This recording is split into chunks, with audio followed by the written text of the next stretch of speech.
Começa agora o BTCast. Teologia é nosso esporte. Muito bem. Começa mais um BTCast de número 419. Olha a voz da Síria aí. Eu sou o Rodrigo Bibo e... Pô, não, cara, tem entrada, Alex. Eu esqueci da entrada. Putz, vamos lá, volta aí. Eu sou o Rodrigo Bibo e eu sou um escravo de todo mundo e senhor do meu destino. Mentira, sou escravo de Cristo mesmo. Fala galera, aqui é o Alex Alemão de Sunga e hoje, para evitar problemas com Militz e a sua milícia, teremos muita liberdade cristã. Nossa, mano, olha aí, vocês vão entender essa referência, porque nós estamos iniciando os nossos especiais da Reforma Protestante. Sim, aqui em outubro, geralmente, olha, faz anos que a gente não fura, mas geralmente em outubro nós trazemos aqui temas ligados à Reforma Protestante. E é claro que o Alex sempre está com a gente aqui em outubro, olha, desde 2015, foi uma ideia da Glória, se não me falha a memória, e ela falou, por que a gente não faz especiais da Reforma em outubro e tal? E desde então, acho que desde 2015, nós fazemos os especiais da Reforma Protestante, e o Alex sempre figura por aqui. Então, se você quiser ouvir coisas relacionadas à Reforma Protestante, digite Reforma Protestante Bibotalk no Google, e você vai ver tudo que nós já produzimos ligados ao universo da Reforma Protestante. E hoje nós estamos aqui para falar de um dos principais escritos de Martinho Lutero, da liberdade cristã. Sim, inclusive esse escrito é reconhecido até por católicos, né? Como o católico Leonardo Boff, como uma das preciosidades aí da fé cristã. Mas antes, os nossos recados paroquiais.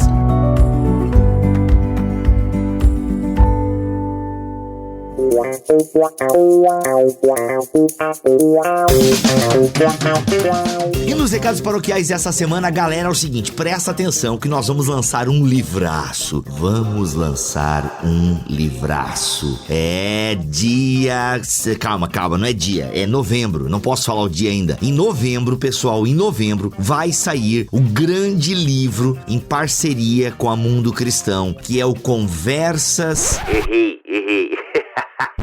É o Nova Mentalidade, conversas em torno da carta de Paulo aos Filipenses. Gente, olha só, lembra que a gente fez uma BT Week em cima de Filipenses? Então, fizemos toda uma produção em cima daquela BT Week. Transcrevemos, adaptamos, ampliamos. Gente, ficou um livro, sério. Se você nunca leu um livro em forma de diálogo, você vai ficar de cara. Se você gosta de ouvir os nossos podcasts, você vai amar ler esse livro. Por quê? Porque é eu conversando com os meus amigos sobre a carta de Paulo aos Filipenses. E, gente, ficou um trabalho excepcional. Colocamos artigos, tem uns apêndices. Cara, ficou assim, simplesmente genial. E para dar aquele toque, para dar aquela robustez, a Mundo Cristão vai fazer uma edição capa dura, aquelas coisinhas que a gente ama num livro. Nós que amamos comprar livros, amamos ter livros, amamos ler livros, a gente gosta de um trabalho bem feito. Você está ligado do que eu tô falando, né? Gente, capa dura, vai ser praticamente uma edição de luxo. E claro, um preço acessível, foi o que eu coloquei para o Mundo Cristão. Gente, vamos botar um preço bacana aí pra galera poder ser abençoada mesmo. Então, gente, se prepara que em novembro vai ter este livro. Eu, Paulo On, Cacau Marques, Alexandre Melhoranza, Vitor Fontana, participações de André Daniel Heinck, Bruno Porreca, William Ertal,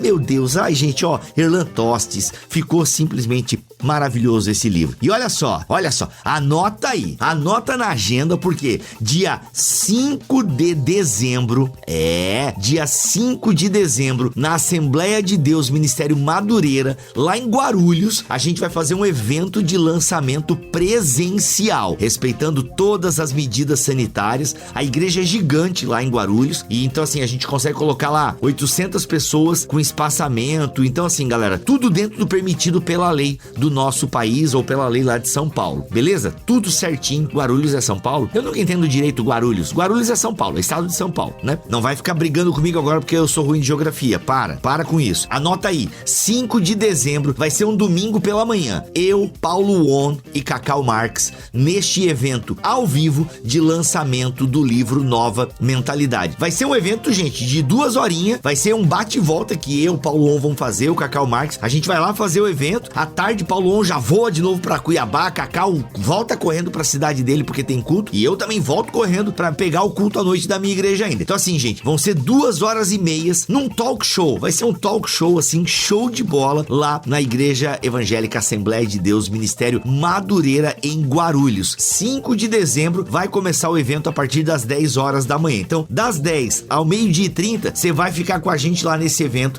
que ele vai ser demais, tá? Mas calma, não é só chegar lá na igreja. Vai ter um link pra você se inscrever. Afinal, como eu disse, tem todas as medidas de segurança sanitária que serão tomadas. Mas fica ligado nas redes sociais do Bibotalk, porque a gente vai divulgar o link de inscrição lá. Então, as vagas são limitadas, beleza? Nova mentalidade vem aí em novembro, com lançamento início de dezembro. E o meu coração tá como? Tá explodindo de felicidade. E simbora pra esse episódio aí que também tá muito legal.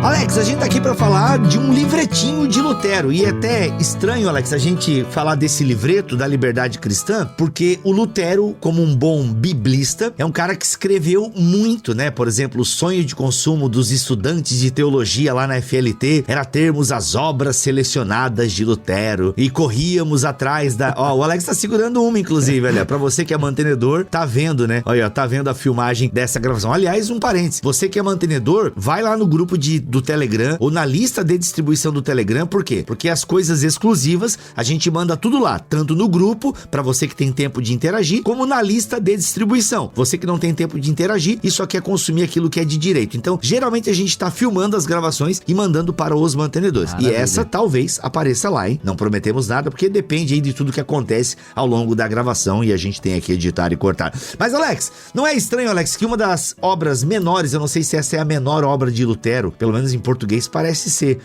Uma obra tão pequena de Lutero é uma obra tão especial e tão lembrada, né, de toda a totalidade dos seus escritos. É verdade. Talvez não seja a menor, porque a gente tem debates, assim, e textos bem curtinhos que são espécies de teses. Teses bem curtinhas. Então, por exemplo, uma página A4, 2 páginas A4, um resumo de tese. Aí são textos bem curtinhos mesmo de Lutero, mas eles têm outro propósito, porque essas teses serviam para debate. E eles eram publicados, Alex? Eles eram publicados, esses textinhos curtos, só que eles serviam para um debate. Então eles eram, tipo, como se fosse pergunta para um aluno que queria fazer ter o título de doutor em teologia, eles debatiam. Então elas só serviam como, tipo, palavras-chaves, ou frases-chaves, melhor dizendo, para um debate. Por isso eles eram bem curtos. Não tinham muita explicação, argumentação e tal. Agora, aqui, em termos de livro mesmo, que tem uma estrutura, que tem o argumento, que tem uma explicação, que tem um exemplo e tal, com certeza da liberdade cristã é um dos menores tratados de Lutero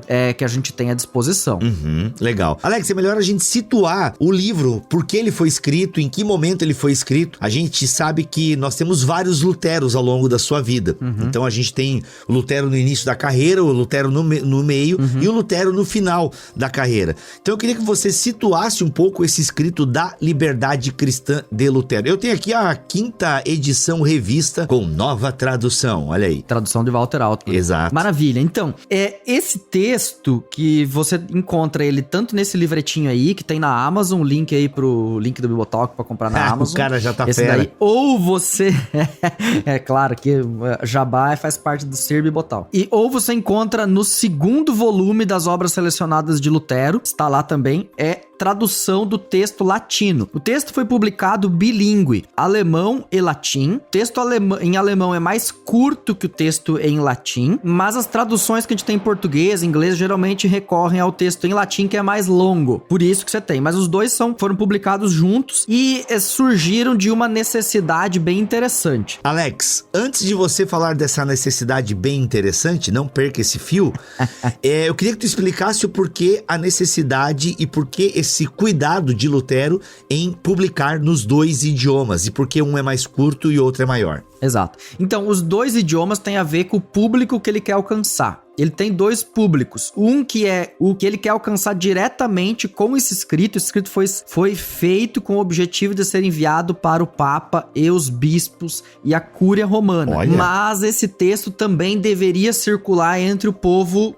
cristão comum, vamos dizer assim, o público leigo, tá? Então, para a cúria, para os bispos, era importante que esse texto estivesse em latim, para que fosse universalmente, aqui, pensando Igreja Católica da época, lido, enquanto que o texto em alemão é para o povo mesmo lá das igrejas. Lembrando que Lutero tinha publicado no mesmo ano de 1520 De Captivitate Babylonica Ecclesia, que é o cativeiro babilônico da igreja, que desmoronou muita coisa, literalmente. O texto fala de muros que circundam o Vaticano, e ele serviu realmente para destruir os muros do Vaticano e com isso mostrar qual era o propósito da reforma. Esse segundo texto surgiu por um problema bem concreto. Em fevereiro e março, se não me engano, final de fevereiro do ano de 1520, o Papa escreve a Bula Exsurge Domine, que é a bula de ameaça de excomunhão. Se Lutero não renegasse as suas ideias, ele seria excomungado. Naturalmente, essa bula não chegou no dia seguinte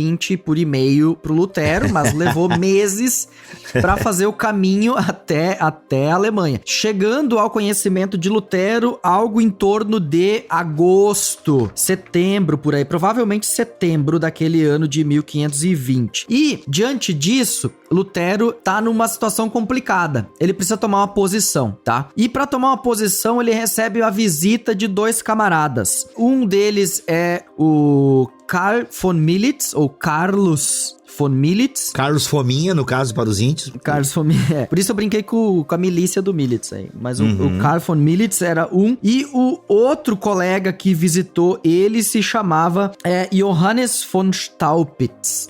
Staupitz. Tá, esses dois caras, o Militz e o Staupitz, foram os superiores da ordem dos agostinianos eremitas. Então eles eram os superiores do Lutero na ordem, diretamente. Então eles visitaram ele na qualidade de supervisores de Lutero e trouxeram uma recomendação pra ele. Você escreva pro Papa e dá um jeito de botar panos quentes na situação. Porque ele já tinha escrito, vamos lá, vou tentar recapitular. Ele tinha escrito da vontade o cativeiro babilônico da igreja. Cativeiro babilônico da igreja. E esse aí deu um furduncinho. Porque, na verdade... Naturalmente. Só pra galera, a gente tá em 1520. Mas em 1517 já teve as 95 teses. Só que, galera...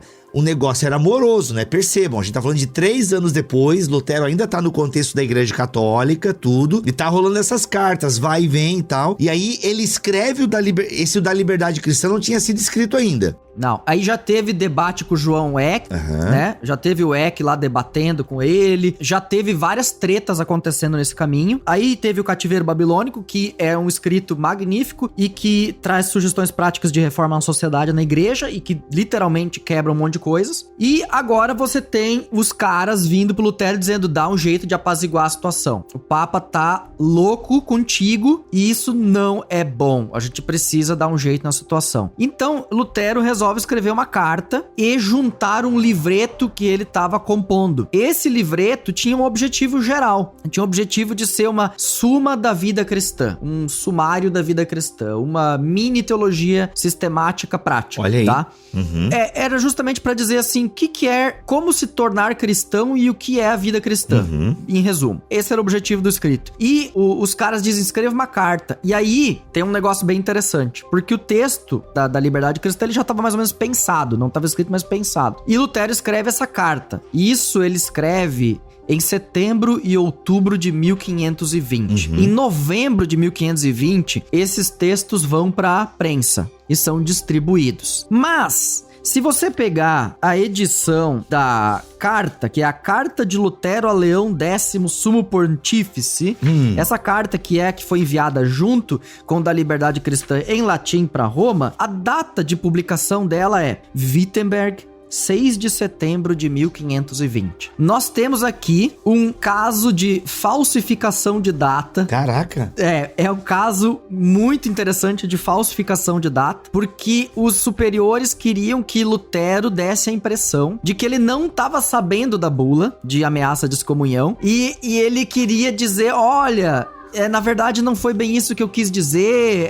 Não, o ataque não foi pessoal, não foi ad hominem e tal e coisa. E pra isso era importante datar de um pouquinho antes da carta chegar na Alemanha, da bula de ameaça comum chegar na Alemanha, que foi ali por meados de setembro. Caraca, mano. Então ele jogou a data umas 2 semanas pra antes, pra dar a impressão de que ele não tava sabendo do negócio. Tanto que ele não cita a bula de ameaça em lugar nenhum no texto. Cara, e pra Lutero se segurar... Era o Lutero jovem mesmo, né? Sei lá. Era o Lutero jovem. Pra se segurar ali, mano, caraca. Pra se segurar ali, né? Então, hoje, assim, na pesquisa histórica, isso é consenso que ele falsificou a data pra tentar... Não é exatamente livrar o pescoço, tá? A ideia era livrar o movimento que estava surgindo de algo que poderia matar ele nas origens, né? Então essa era a ideia. Mas no final das contas não surtiu efeito nenhum, né? Porque Roma não... o Papa não tinha essa ideia boazinha de Lutero que Lutero estava tentando imaginar. Então se um dia você for pegar nas obras selecionadas, você vai poder ler esse texto da carta, onde ele reflete a teologia presente da liberdade cristã. Ele faz uma distinção bem importante, que é a distinção entre pessoa no cargo e pessoa, e o ser humano em si. O que é a pessoa no cargo? Ele diz, eu estou atacando a instituição, papado, mas não a pessoa do Papa Leão X. Então, quando eu digo que o Papa é anticristo, eu estou dizendo que a instituição está agindo de maneira anticrística, mas o Papa Leão X é uma pessoa maravilhosa. Não tem como só dizer coisas ruins de uma pessoa tão querida e tão bondosa. Entendeu? Então ele faz essa defesa da pessoa do Leão X, fazendo o seguinte, tentando dizer, Leão, você tá do meu lado, cara. Na verdade, eu tô do teu lado. E nós somos parça. Quem é mal aí na história é o João Eck. É o outro carinha lá que tá mal contigo aí. São o pessoal da Cúria. Eles querem acabar contigo. Eles estão fazendo uma imagem negativa de ti aqui na Alemanha. Olha aí, Lutero. Eu tô querendo salvar a tua. Estrategista. Então, deixa eu te contar umas aqui. E aí você vai ver quem realmente tá do teu lado. Essa é a pegada do Lutero na carta, onde ele faz essa distinção, então, entre a instituição e a pessoa do Papa, e tem tudo a ver aí com o texto, porque no final ele vai dizer, olha, pra você entender por que eu faço a distinção, eu tô mandando um livretinho aqui, porque o objetivo é teológico. Sim. O objetivo aqui não é político, o objetivo é teológico, e aí ele manda o da liberdade cristã junto. Caraca, então esse é o contexto do livreto da liberdade cristã, Lutero mandando a real aí pro Papa Leão X. É isso aí. Que é o Papa que vai enfrentar toda a revolução luterana, por assim dizer, né? A primeira etapa é com o Leão X, depois vem outros papas, né? Na seguida, mas o Leão X vai ser o primeiro aí que vai enfrentar toda a treta. É o cara.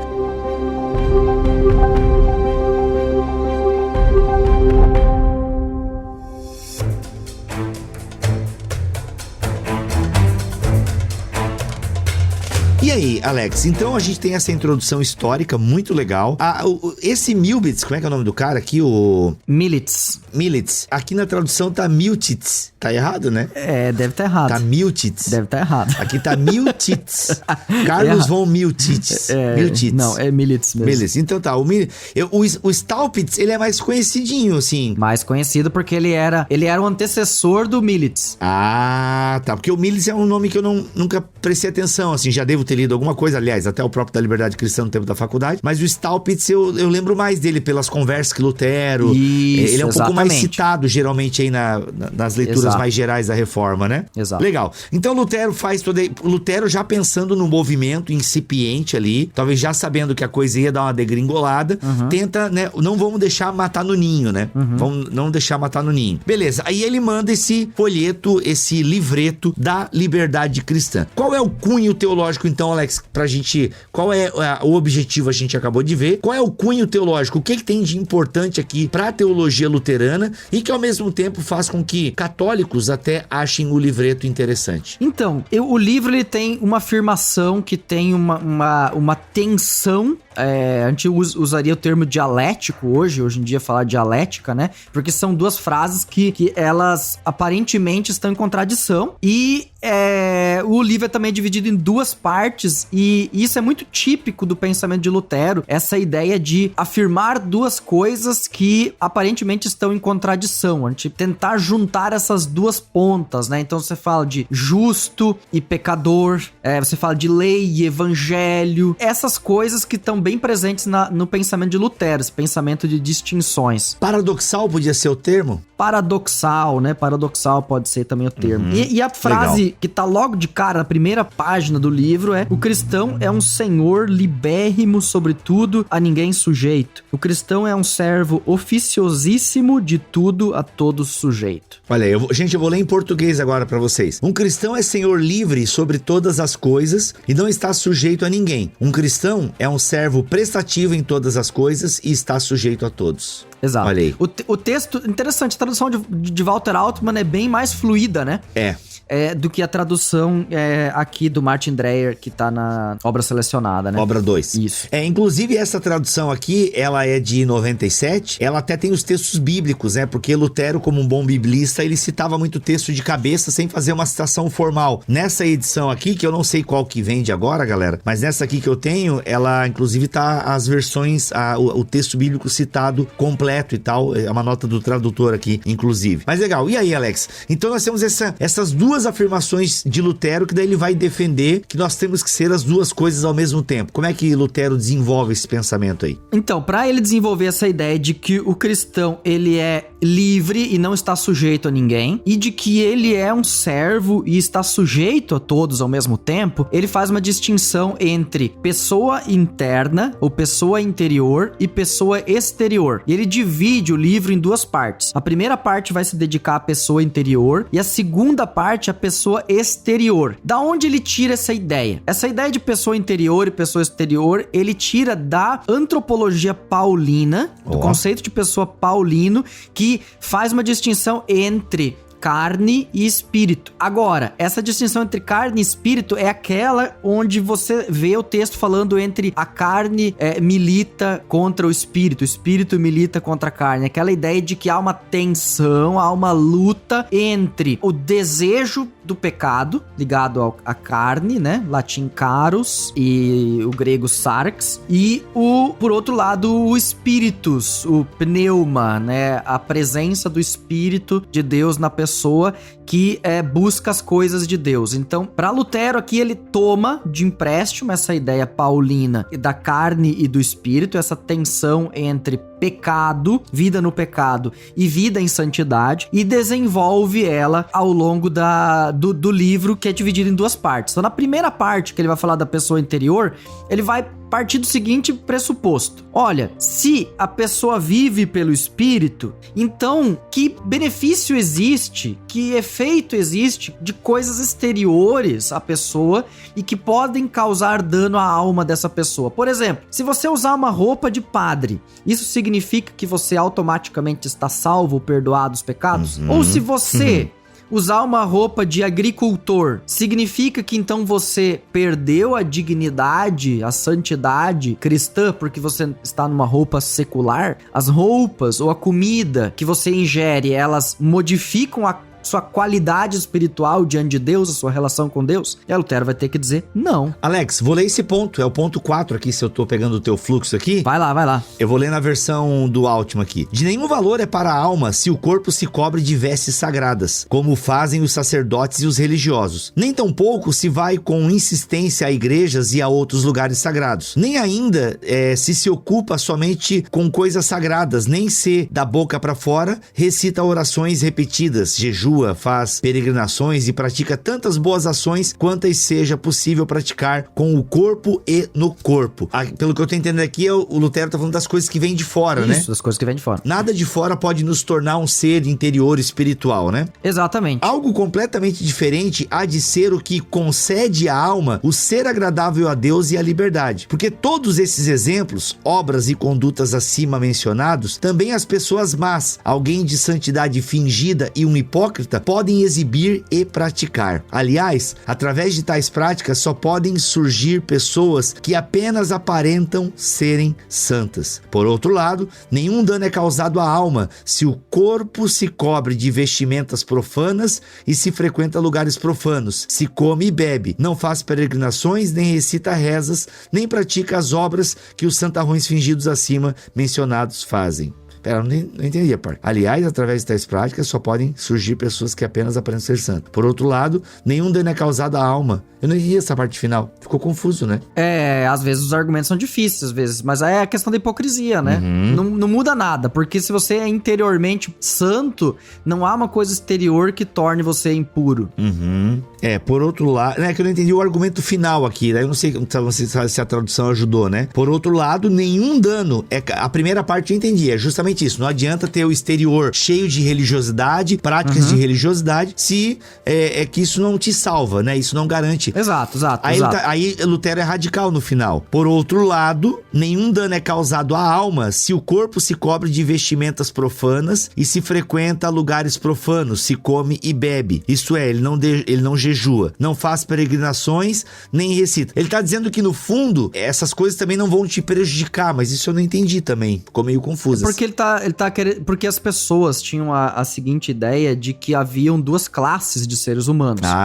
As pessoas que estavam nos votos monásticos e que por isso tinham uma santidade superior às pessoas comuns. Então ele diz assim, se um cara que é da vida monástica, ele joga fora todas as suas vestes, as suas 5 orações diárias, os seus jejuns e tudo mais, e veste uma roupa de trabalhador comum e vai pra roça trabalhar e não faz as 5 orações diárias e os jejuns e as festas e tudo mais, isso não muda absolutamente nada na sua vida espiritual. Entendi. Boa. É bem radical, logicamente, mas é porque ele quer dizer que essas coisas exteriores, apenas cerimoniais, não têm valor. Entendi. Ele continua, né? Aí o ponto 5. Para a alma não existe nem no céu nem na terra outra coisa em que viver e ser agradável a Deus, livre e cristã, que o Santo Evangelho, a palavra de Deus pregada por Cristo, como ele mesmo diz em João. Ou seja, é algo que só Deus, né? Não é o que Lutero, se eu entendi, não é a sua prática que te santifica. Não é a sua prática que santifica. E justamente aí é que ele vai dizer,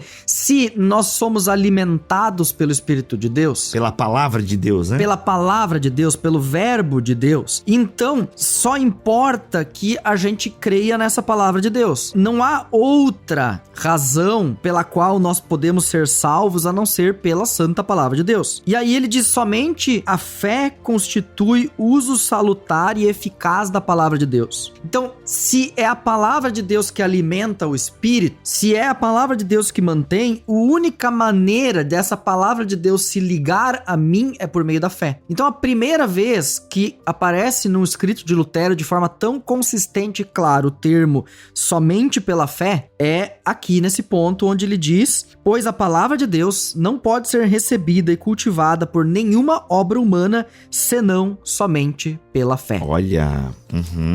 Né? Então, o somente pela fé significa abraçar aquilo que a palavra de Deus me coloca como uma realidade divina, como um presente divino. Se pudesse a pessoa ser justificada por obras, então ele diz, não necessitaria palavra, porque bastaria então ela fazer coisas boas, santas, justas, e não haveria necessidade de uma oferta da palavra. Mas como nós somos pecadores, como nós vivemos no pecado, nós precisamos reconhecer esse pecado em nós, reconhecer a miséria interior, reconhecer que esse coração da onde brota a injustiça, mas também da onde se crê para a justiça, ele precisa ser alimentado nessa palavra. E aí ele vai fazer uma distinção clássica luterana, por isso que esse texto aqui é uma mini suma da teologia luterana, ele vai fazer uma distinção entre lei e evangelho.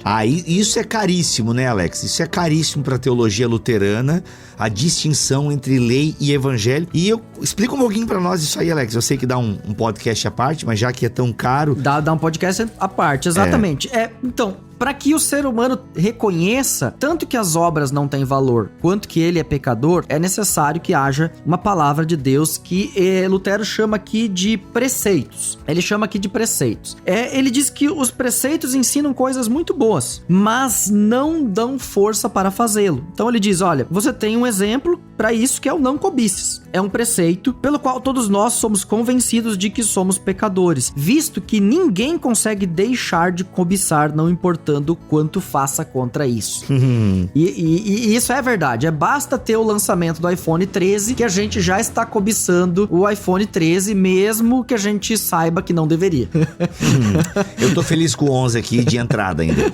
Pois é, eu fiquei sabendo desse 13 aí, cara, eu falei, mas eu comprei o 11 tem 2 anos, já tenho 13. Aí que eu me toquei que todo ano tem coisa nova, né? Meu Deus do céu, pra que tudo isso? Não dá. Não dá pra acompanhar, né? E é caríssimo, né, cara? Mas enfim, ou seja, os mandamentos estão ali, pra Lutero, ele não é só um guia pra vida, né? Mas tanto que Lutero não era contra os mandamentos, que até nos seus o catecismo menor de Lutero, ou o maior, se não me engano, ambos, é uma exposição dos 10 mandamentos. Então, assim, não é um problema. Mas, antes de guiar a vida do cristão, a lei mostra que a gente não dá conta. A lei mostra que a gente não dá conta. A lei mostra que nós, na verdade, somos necessitados de Deus. E aí ele estabelece, é muito interessante, ele estabelece uma ordem. E na ortodoxia luterana, eles pegaram essa ordem que Lutero coloca para que as coisas aconteçam e criaram, como os calvinistas criaram etapas na conversão, de como funciona, os luteranos ortodoxos também criaram isso. Então eles começaram lá dizendo, não, primeiro você tem que reconhecer, a palavra da lei faz você reconhecer a sua impotência diante... A Ordo Salutis Luterana, então, qual que é? A Ordo Salutis Luterana, então, seria assim, a lei vem, a pregação da lei. Aí, a partir da pregação da lei, você reconhece a sua impotência diante do preceito. Okay. Ou seja, não cobice, reconheci que eu sou impotente, não consigo cumprir isso. Eu acabo caindo. Aí você é humilhado por causa da sua impotência. Então, diante dessa humilhação, você é reduzido a nada. Então, há aqui uma escada descendente, né? Impotência, humilhação, reduzido a nada. E você não encontra em si mesmo algo que te capacite para ser justificado e salvo dessa sua situação de plena falência moral e espiritual. Legal. Então essa lei, ela te faz ir no mais fundo da sua incapacidade de amar a Deus e de cumprir os mandamentos. Aí, nesse momento, entra a palavra do evangelho, que são as promissões de Deus, são as promessas de Deus, que te concedem o estado no qual você passa a ser agradável diante de Deus. E aí ele diz, se creres, terás. Se não creres, ficarás sem. Olha, curto e grosso. Se creres, terás, se não creres, ficará sem. Então é impossível que pelas obras da lei você cumpra as coisas, mas pela fé você cumpre todas elas. Então, resumo que Lutero vai dar é de que se você cumprir o primeiro mandamento, que é pela fé, somente pela fé, o primeiro mandamento para Lutero é somente pela fé. Se você crê, você cumpre não só o primeiro, mas todos os 10. Porque eles serão consequência de uma vida de fé. Então, o cumprimento dos preceitos não é uma obrigação, mas é um resultado de uma vida vivida na justificação pela fé.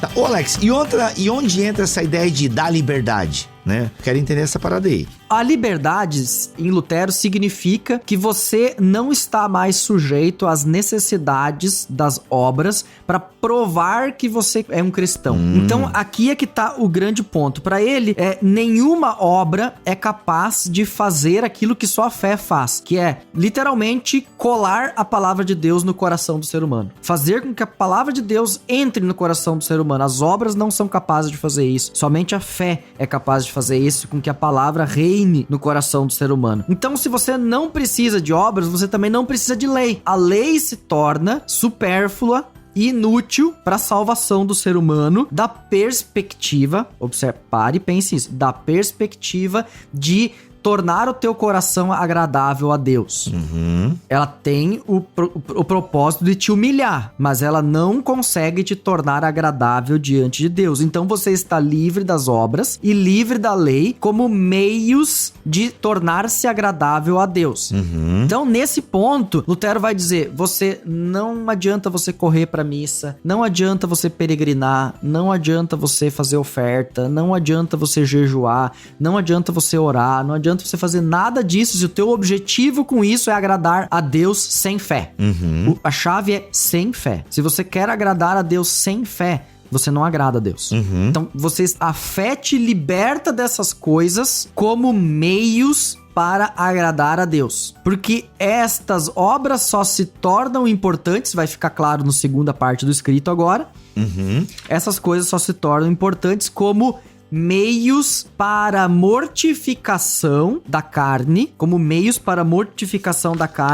e como meios de amar ao próximo. Tá? As obras só têm duas serventias: amar ao próximo de forma concreta e mortificar a carne. Mas elas não têm proveito no sentido de justificação ou de eternidade.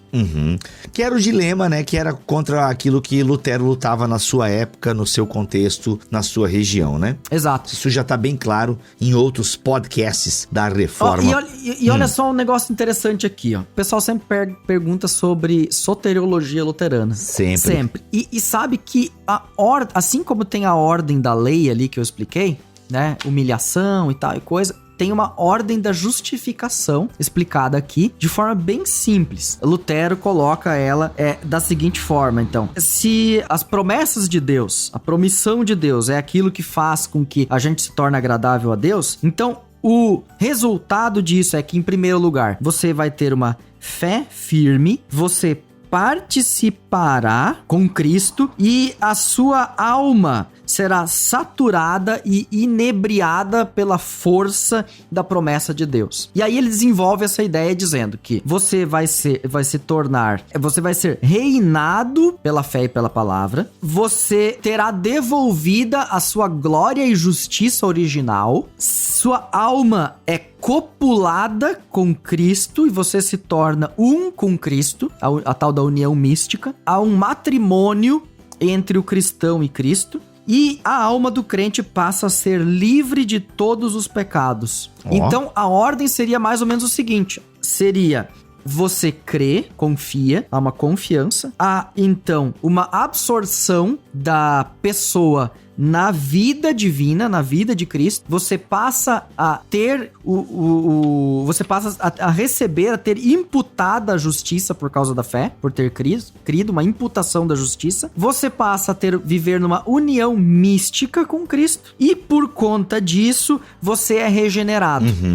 Então, a regeneração, ela entra como o último passo nesse esquema aqui. Então, há uma fé, há uma participação no ser divino, há uma imputação da justiça, há uma união mística e, por último, a regeneração. Olha aí. Então, essa é a ordem que Lutero apresenta aqui. Então, pra quem gosta dessas coisas aí, da liberdade cristã apresenta uma ordem aqui que a ortodoxia luterana mais tarde vai desenvolver com todas as minúcias possíveis. Olha aí, então a sistematização tá aqui. Alex, então ele se concentra nessa questão do ser humano interior. Exato. Deixando bem claro, né, que a sua liberdade e a sua justiça principal não carece de qualquer lei ou obra. Antes, pelo contrário, lhe seriam prejudiciais se alguém tivesse a pretensão de, por meio delas, alcançar a justificação. Então ele deixa bem claro que a justificação é pela fé, o clássico da Reforma aí.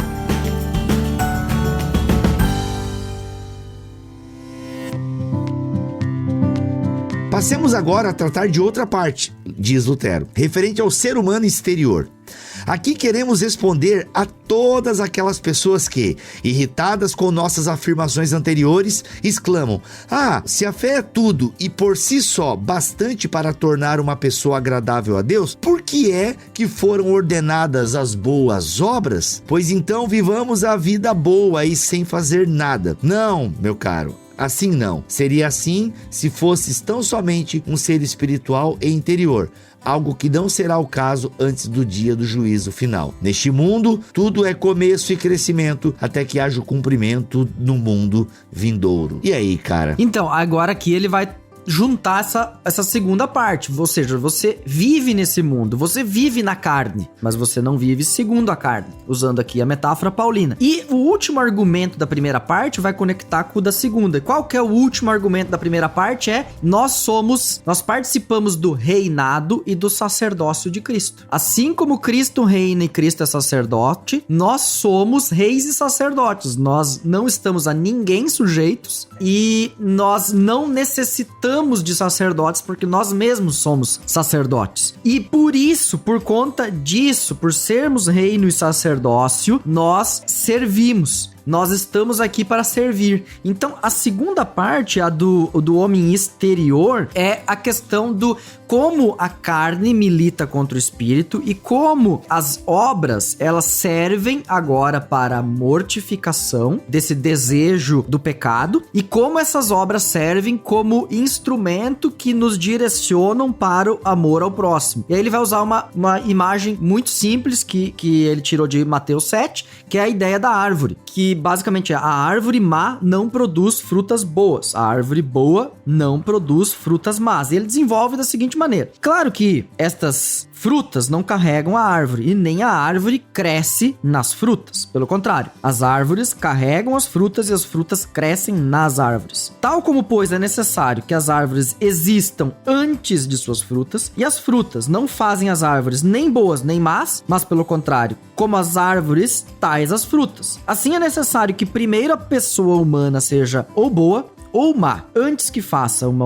obra boa ou má. E suas obras não a fazem boa ou má, mas ela mesma faz suas obras ou boas ou más. Eita, olha aí. O texto não é fácil, mas é o seguinte. E basicamente ele está dizendo o seguinte: não dá para confiar naquele negócio de que pelas suas obras os conhecereis. Por quê? E ele vai dizer isso mais adiante. Porque isso é apenas uma visão externa. Você só está olhando para a parte de fora, para a capa. Então, é lógico que pessoas crentes e justas pecarão. Se você olhar para uma pessoa justa e boa por causa do pecado que ela cometeu e julgar que ela internamente é uma pessoa má, você está fazendo um juízo errôneo dessa pessoa. Ao mesmo tempo, se você olhar para uma pessoa descrente, infiel, que externamente faz coisas boas e dizer, nossa, essa pessoa deve ser crente, porque ela faz tantas coisas boas. Então você faz um juízo errôneo porque internamente você não sabe se ela é justa e santa perante Deus, porque esse juízo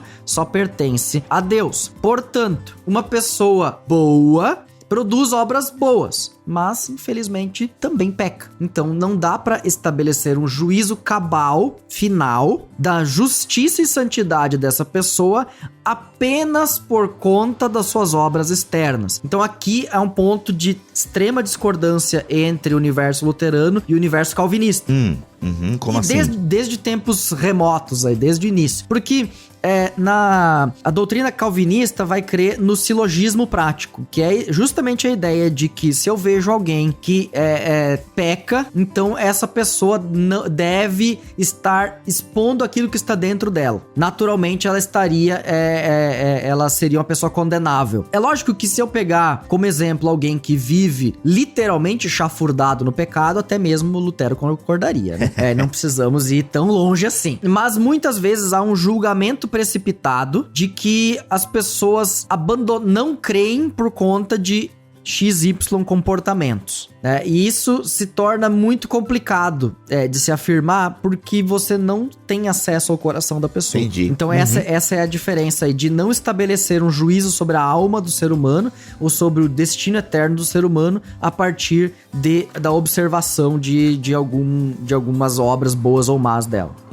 Assim, para a sua salvação, ninguém que seja cristão tem necessidade de obra alguma, de mandamento algum. Ao contrário, está livre de todos os mandamentos.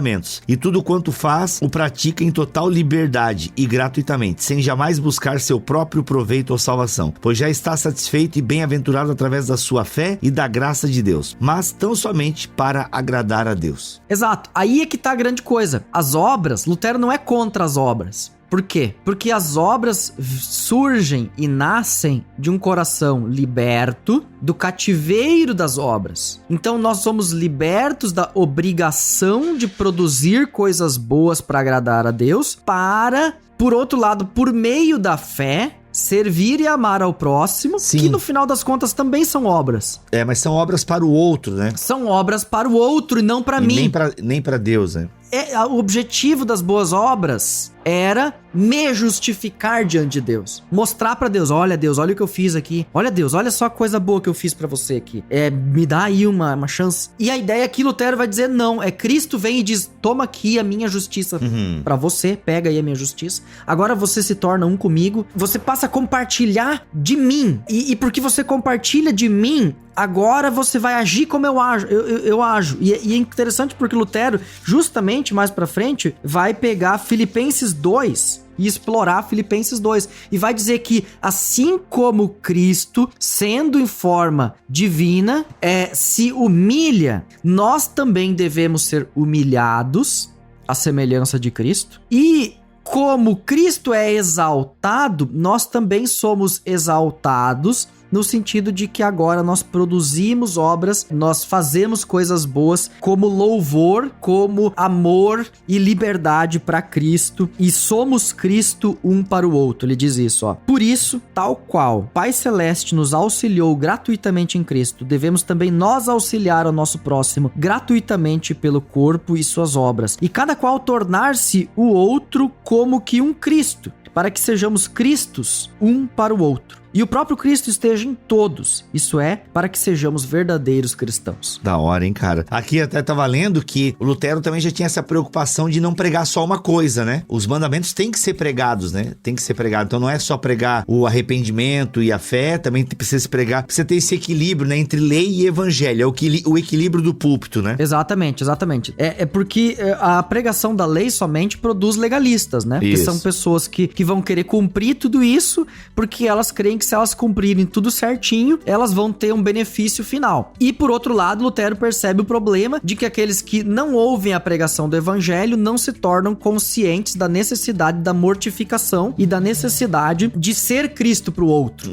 Então a pregação da lei e do evangelho garantem que você tenha consciência de quem você é perante Deus, um nada, um humilhado, e de que Cristo é tudo pra você, e que para o próximo você seja como Cristo, alguém que se humilha em serviço, mas que esse se humilhar em serviço não é algo do que eu deva me apegar ou me orgulhar. Boa. Muito bom. Alex, caminhando pro final então agora aqui, basicamente é isso, né, cara? Acho que a gente conseguiu passar a essência da liberdade cristã. Até aqui no tópico 30 ele diz o seguinte: a partir de tudo isso, chega-se à conclusão de que a pessoa que é cristã não vive em si mesma, mas em Cristo e no seu próximo. Em Cristo pela fé e no próximo pelo amor. Cara, esse é o grande resumo dessa obra. Se é pra explicar como é que funciona esse negócio de ser livre e ao mesmo tempo ser servo, é basicamente isso. Eu não vivo mais em mim mesmo, mas eu vivo em Cristo. E vida cristã nada mais é do que viver em Cristo pela fé e no próximo em amor. E aí, toda aquela ideia de liberdade, de bater panela, nós queremos ser livres e tal, ela cai por água abaixo. Porque Lutero, depois, mais tarde, quando os camponeses começam a fazer barulho, dizer, nós queremos o fim da propriedade privada, porque tudo é de todos. Lutero pregou a liberdade, então fim à propriedade privada, porque tudo é comum e todos somos livres, iguais e tal. Ele vai dizer, não, pessoal, a liberdade interior que Cristo nos concedeu não diz respeito aos terrenos que cada um possui ou deixa de possuir. Diz respeito à liberdade que nós temos com relação às obras e com relação ao pecado. Nós vivemos para Cristo e vivemos para amar ao próximo. Excelente. Essa é a verdadeira liberdade cristã. Não é a liberdade nem de falar o que pensa e dar na lata, como alguns aí dizem, né? Eu tenho liberdade para eu falar o que eu quiser e tal. E Lutero conquistou a liberdade de eu falar coisas e tal que machucam, que matam, que passam por cima de pessoas, né? Ou a minha liberdade de invadir terrenos e fazer o que eu quiser e tal, porque tudo é de todos. Também não é uma liberdade, porque passa por cima do próximo, não ama o próximo. Se a tua liberdade não ama o próximo, ela não é uma liberdade cristã. Uau, muito bom. Que bom, mano. Pô, achei que ia dar 30 minutos de programa, deu quase 1 hora. Muito bom. É isso aí. E é um escrito pequeno, né? Com tanta preciosidade. Aliás, se você ouviu esse episódio e você pensou assim, mas isso aí já é meio batido, né? Esse assunto aí. Então, gente, é porque pra nós é batido. E que bom que talvez até seja batido. Talvez que bom que você tenha essa sensação de que, pô, beleza. Agora pensa isso no fervo do início da reforma. Sempre localize esse texto, localize essas proposições no início do movimento da reforma de Lutero. Então é coisa chocante, é coisa chocante que se perdeu, né, na tradição católica romana e que Lutero vai resgatando e tal, e vai trazendo pro debate até acontecer o que aconteceu. Alex, obrigado pelo teu tempo aí, cara. Deus te abençoe diante de tanta coisa que você tem pela frente e espero lhe ver em breve. Igualmente, né? Tomaremos um café em Joinville ou São Bento do Sul em breve. Amém, que assim seja. Meus amigos, continua, porque tem muito material sobre a Reforma Protestante aqui em nosso site. Sério, digita aí, Reforma Protestante Bibotalk no Google e veja aí os nossos episódios, e aí procure no seu agregador preferido ou no nosso site e ouça, porque tem muito conteúdo sobre a Reforma Protestante e tem mais ainda esse ano, hein? Porque os especiais da Reforma estão apenas começando. Voltamos na semana que vem, se Deus quiser e assim permitir. Fiquem todos na paz do Senhor Jesus. Valeu.